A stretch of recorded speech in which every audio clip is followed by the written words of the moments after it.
नमस्कार। ज्योतिषीय श्रृंखला की इस कड़ी में आपका हार्दिक स्वागत है। आइए अब ग्रहों के षटबल की चर्चा करते हैं। ग्रहों को जो छह प्रकार का बल प्राप्त होता है वो क्या क्या है। प्रथम है स्थान बल।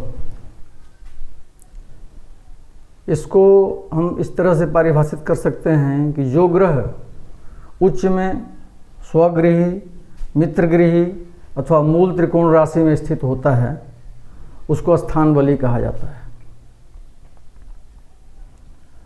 चंद्रमा और शुक्र जो है सम राशि में, सम राशि का मतलब होता है वृष, कर्क, कन्या, वृश्चिक, मकर और मीन।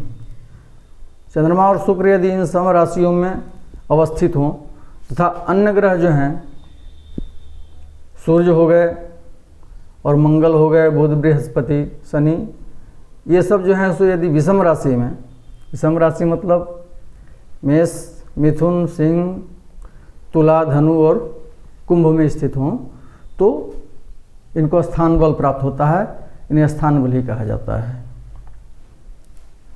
दूसरा हो गया दिग्बल। दिग्बल इसको दिशा बल भी कहते हैं। कुंडली के प्रथम भाव को पूर्व की संज्ञा दी गई है, चतुर्थ को उत्तर, सप्तम को पश्चिम तथा दशम को दक्षिण दिशा की संज्ञा दी गई है।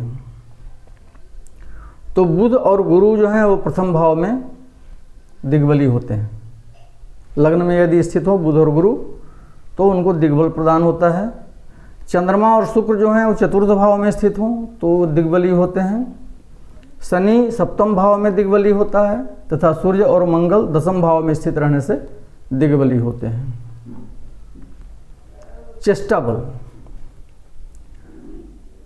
मकर राशि से मिथुन राशि तक किसी भी राशि में रहने से सूर्य और चंद्रमा चेष्टा बली होते हैं। मकर से मिथुन तक में रहने से हम लोग पूर्व में अध्ययन कर चुके हैं इसका कि मकर से लेकर मिथुन तक उत्तरायण की स्थिति रहती है ग्रहों की, उत्तर दिशा की ओर अग्रसर रहते हैं। सूर्य और चंद्रमा जो है सो उत्तरायण की स्थिति में चेष्टा बली होते हैं। जब मकर राशि से मिथुन राशि तक किसी भी राशि में अवस्थित हों तो उनको चेष्टा बल प्राप्त होता है।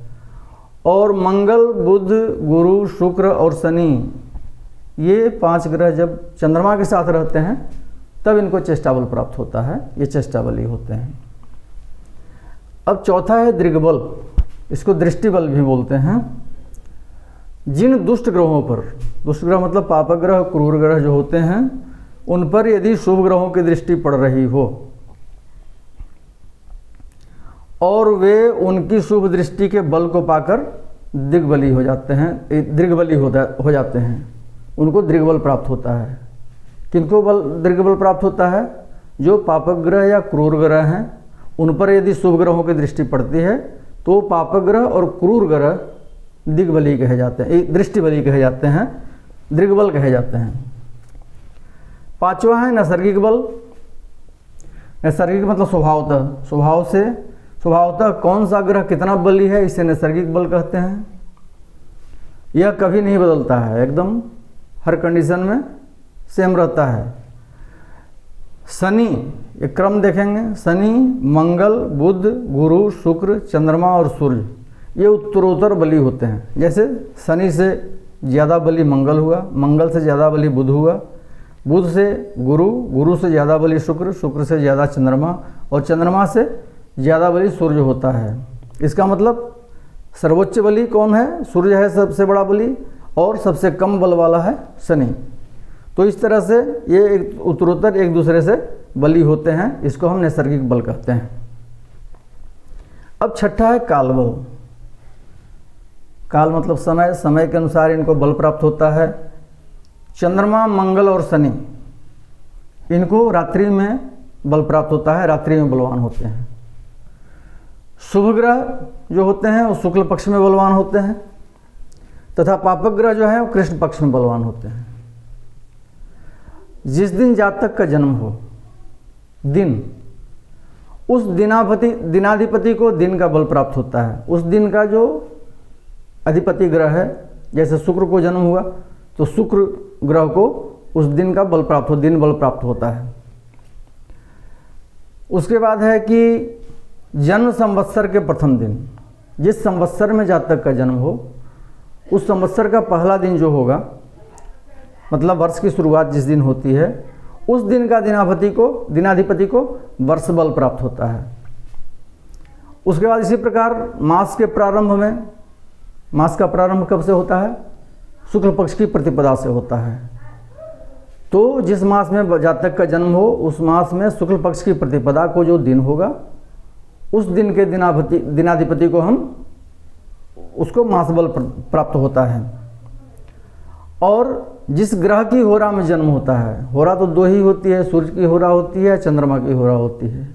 अब जातक का जन्म किसके होरा में हुआ है तो उस ग्रह को जो है सो होरा बल प्राप्त होता है। ये इस प्रकार से 6 प्रकार के बल कहे गए हैं। अब इसमें बलों के बारे में एक नोट ग्रंथकारों ने लिखा है, उसको हम लिखते हैं यहाँ पे कि किसी प्रकार के बल को प्राप्त बलवान ग्रह अपने स्वभाव के अनुसार जिस भाव में बैठा होता है उस भाव का फल जातक को प्रदान करता है। ये नोटिस करने की बात है, ध्यान देने की बात है। और किसी भाव के शुभाशुभ फल की यथार्थ जानकारी के लिए उस भाव में स्थित राशि के स्वभाव और उस ग्रह के स्वभाव का समन्वय करके ही किसी निष्कर्ष पर पहुंचना चाहिए। वैसे ही कोई चीज़ जान करके एक चीज़ जान लिए और उसके बाद जो है हम तुरंत डायरेक्ट कंक्लूड कर दिए उसको या डायरेक्ट कोई रिजल्ट दे दिए, वो उचित नहीं है। हर तरह से इसका समन्वय करना पड़ेगा।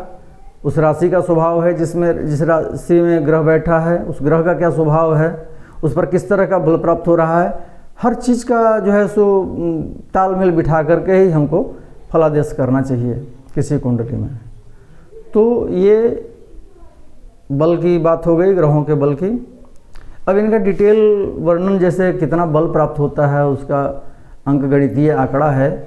जैसे एक रूप बल में 60 सस्टेंस होते हैं, किस स्थिति में कितना सस्टेंस बल किसको प्राप्त होता है, ये लंबा चौड़ा विषय है। एक एक पॉइंट को जो है सो 15-12 इस तरह से पॉइंट्स में डिफाइन करना पड़ता है। तो जब हम करने लगेंगे फलादेश करने की बात हम लोग सीखना शुरू करेंगे, तब उसमें जहाँ जहाँ बल की बात आएगी वहाँ पे कैलकुलेशन करके एक एक चीज़ को हम देखेंगे, उसका अध्ययन करेंगे। अगले वीडियो में हम जो है सो अगले वीडियो से हम फलादेश कुंडली का कैसे करें इसकी ओर धीरे धीरे अग्रसर होंगे। नमस्कार।